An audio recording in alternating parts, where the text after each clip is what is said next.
ਸਬਰ ਵਾਲਾ ਮਨੁੱਖ ਲਾਈਨ ਵਿੱਚ ਆਪਣੀ ਵਾਰੀ ਦੀ ਉਡੀਕ ਸਹਿਜਤਾ ਨਾਲ ਕਰਦਾ ਹੈ। ਹਾਂਜੀ, ਕਿੱਥੇ ਵੀ ਲਾਈਨ ਲੱਗੀ ਹੋਵੇ ਨਾ, ਉਹ ਬੜੇ ਸਹਿਜ 'ਚ ਰਹਿ ਸਕਦਾ ਹੈ। ਜਦੋਂ ਬੱਸ ਦੀ ਲਾਈਨ ਲੱਗੀ ਹੁੰਦੀ ਹੈ, ਅਸੀਂ ਲਾਈਨ ਤੋੜ ਦਿੰਦੇ ਹਾਂ। ਇੱਕ ਈਗੋਇਸਟਿਕ ਬੰਦੇ ਦੀ ਗੱਲ ਤੇ ਮੈਂ ਸੁਣੀ ਹੈ ਕਿ ਉਹ ਪਿਕਚਰ ਹਾਲ ਗਿਆ, ਪਿਕਚਰ ਹਾਲ ਦੀ ਵਿੰਡੋ 'ਤੇ ਲਾਈਨ ਲੱਗੀ ਹੋਈ ਸੀ। ਇੱਥੋਂ ਪੁਲਿਸ ਵਾਲੇ ਨੇ ਕਿਹਾ ਯਹਾਂ ਲਾਈਨ में लग जाओ, ਪਰ ਉਹ ਇਹਦੇ ਬਦਲੇ ਸੁਣਨ ਦੀ ਬਜਾਏ ਜਾ ਕੇ ਵਿੰਡੋ 'ਤੇ ਸਭ ਤੋਂ ਅੱਗੇ ਜਾ ਕੇ ਖੜਾ ਹੋ ਗਿਆ। लोगों ने कुछ शाउट किया, पुलिस वाले ने कहा आप उधर क्यों नहीं खड़े होते? कहता वहाँ तो ऑलरेडी लोग खड़े हैं। पता की कहना चाहता है, मैं नहीं लोगों के पीछे खड़ा हो सकता, पेशेंस ही नहीं है, इन्ना सबर ही नहीं है। बस दी लाइन तोड़ी, चढ़ गए। जिथे भी असी लाइन तोड़ते हाँ, उत्थे असी अपना सबर लूज करते हाँ। सो ਸਬਰ ਵਾਲਾ ਮਨੁੱਖ ਲਾਈਨ ਵਿੱਚ ਆਪਣੀ ਵਾਰੀ ਦੀ ਉਡੀਕ ਸਹਿਜਤਾ ਨਾਲ ਕਰਦਾ ਹੈ, ਪੂਰੀ ਪੇਸ਼ੈਂਸ ਯੂਜ਼ ਕਰਦਾ ਹੈ, ਧੱਕਾਜੋਰੀ ਨਹੀਂ ਕਰਦਾ ਅਤੇ ਨਾ ਹੀ ਲਾਈਨ ਤੋੜ ਕੇ ਅੱਗੇ ਜਾਣ ਦੀ ਕੋਸ਼ਿਸ਼ ਕਰਦਾ ਹੈ। It will definitely help you if we practise this. we can increase our tolerance level. ਸਬਰ ਵਾਲੇ ਨੂੰ ਸੁਣਨ ਦੀ ਜਾਂਚ ਹੁੰਦੀ ਹੈ। हाँ जी, अगर लिसनिंग नहीं है ना, ਤੁਸੀਂ ਦੂਜੇ ਦੀ ਸੁਣ ਨਹੀਂ ਪਾਓਗੇ।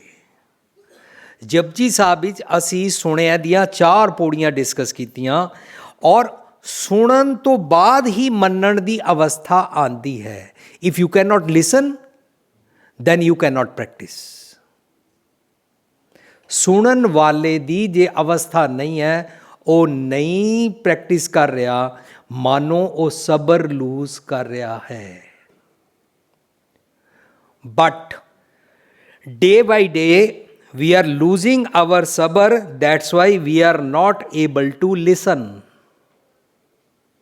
मनु बहुत सारे लोगों ने कहा वीर जी आप 2-2, 3-3, 4-4, 5-5 घंटे बोलते रहते हो, लोग 40 मिनट से ज़्यादा नहीं सुन सकते हैं, इसलिए वीर जी 40 मिनट के अंदर बोल दिया करो। साथ संगत जी मैं तो 40 मिनट में बोल देंगा, लोग इतने 4 मिनट के अंदर नहीं 4 सेकंड के अंदर एक मैसेज पढ़ते हैं व्हाट्सएप के अंदर, चलो फॉरवर्ड करो, ये पढ़ लिया फॉरवर्ड, ये फॉरवर्ड। जे ये आदत पैंदी गई ना, तो अपने आप को कंपेयर करो।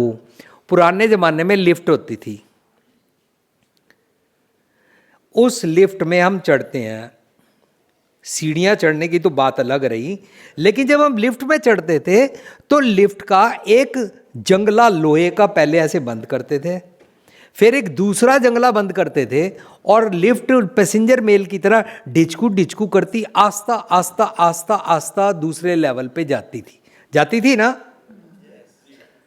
आस्ता आस्ता ना लिफ्ट एकदम से बंद होती है और तेज़ी से 100th फ्लोर तक चली जाती है विद इन फ्यू मिनट्स।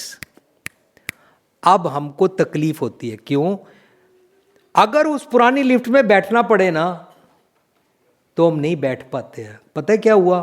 हमारा टॉलरेंस लेवल गया।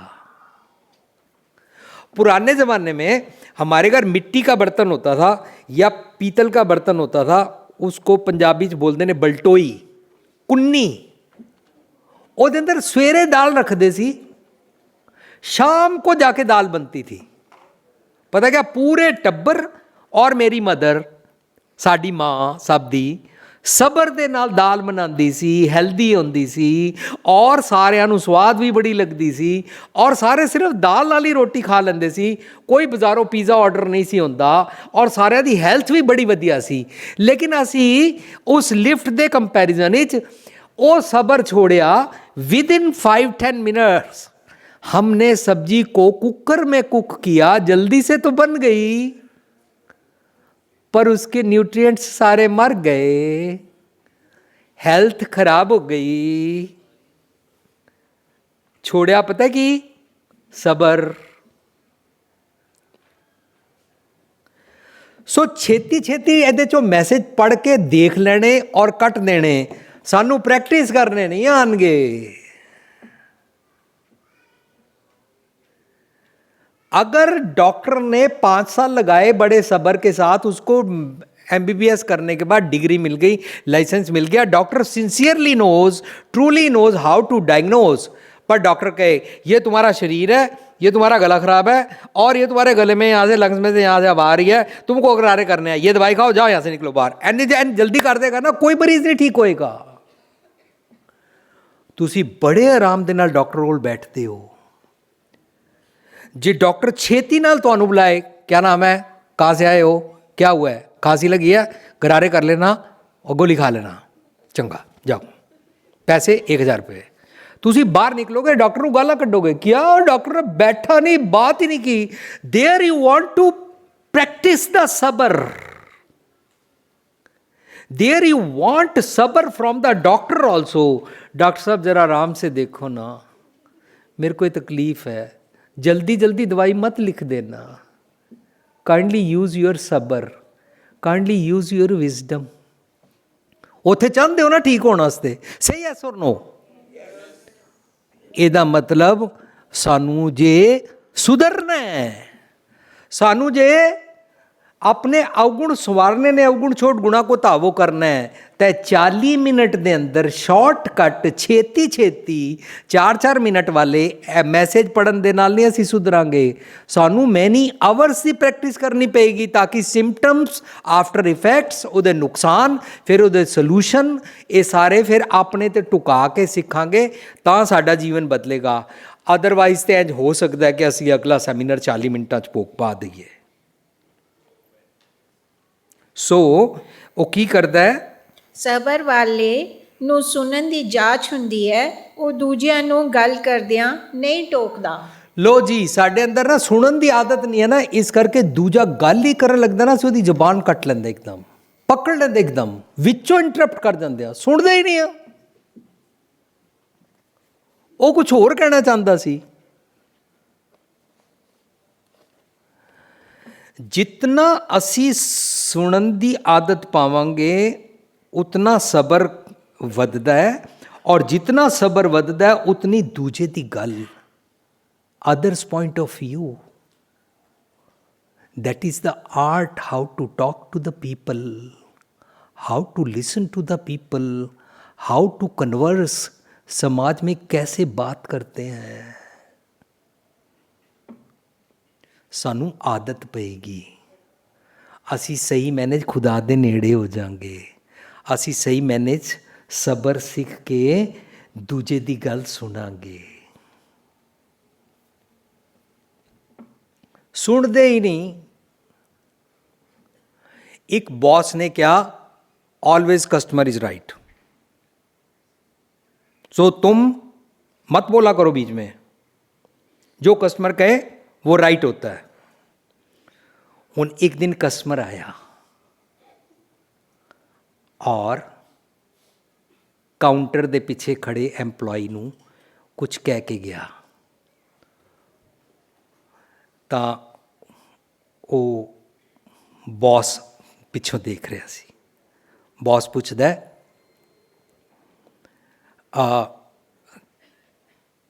क्या कह रहा था, तुम उसे बात क्यों करने लगे, जब मैंने तुमको बोल दिया है कि कस्टमर ऑलवेज राइट। तब पता वो की कहता है, कहता सर वो बोल के गया तुम्हारा बॉस बेवकूफ़ है, तो मैं उसको बता रहा था कि बेवकूफ़ नहीं है। ਇੰਜ ਸਾਡੇ ਘਰਾਂ ਦੇ ਵਿਚਕਾਰ ਰੋਜ਼ ਪ੍ਰੈਕਟਿਸ ਹੁੰਦੀ ਹੈ। ਪਤਨੀ ਜ਼ਬਾਨ ਖੋਲ੍ਹਣ ਨਹੀਂ ਲੱਗੀ ਹੈ, ਪਤੀ ਪਹਿਲਾਂ ਟੁਕ ਲੈਂਦਾ, ਜਾਂ ਪਤੀ ਬੋਲਣ ਲੱਗਾ ਤਾਂ ਟੁਕ ਲੈਂਦਾ, ਜਾਂ ਮੰਮੀ ਪਾਪਾ ਕੁਝ ਬੋਲਣ ਲੱਗਣ ਬੱਚੇ ਚੁੱਪ ਕਰਾ ਦਿੰਦੇ ਨੇ, ਜਾਂ ਕਈ ਵਾਰੀ ਵੱਡੇ ਵੀ ਬੱਚੇ ਨੂੰ ਚੁੱਪ ਕਰਾ ਦਿੰਦੇ ਨੇ।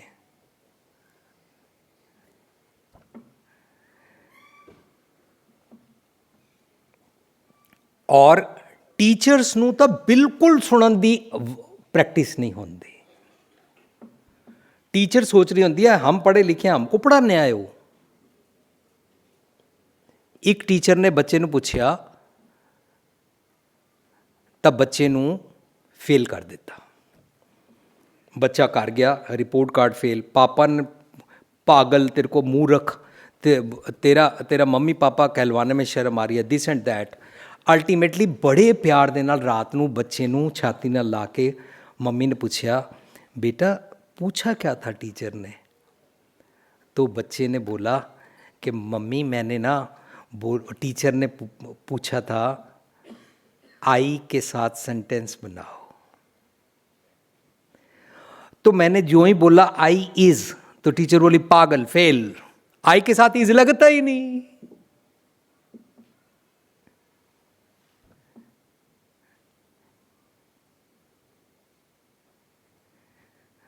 तो मां कहती बेटा मुझे तो इंग्लिश नहीं आती, पर आपने आई के साथ इज क्यों लगाया अगर नहीं लगता था?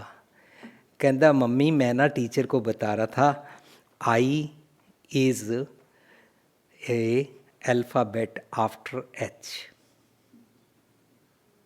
और ट्रुथ है, टीचर ਨੂੰ ਇੱਕ ग्रामर पता लग गई है कि आई के साथ इज नहीं लगता, पर बच्चे ने एक सेंटेंस बना लिया। ਅੱਜ ਧਰਮ ਦੀ ਦੁਨੀਆ ਵਿੱਚ बड़े सारे लोग अपने आप को सिर्फ इस गल ते राइट समझते हैं, मेरे को ग्रामर पता लग गई है। ग्रामर पता लगने से कुछ नहीं होता। व्हाट इज योर सबर लेवल, व्हाट इज योर ना निंदा करने वाला level, how you deal with the people, how you nurture the relationship, how you deal with the मूर्ख पीपल ऑल्सो। ये सारी खेड धर्म है। सो वो दूजिया का पॉइंट ऑफ व्यू भी सुनता है।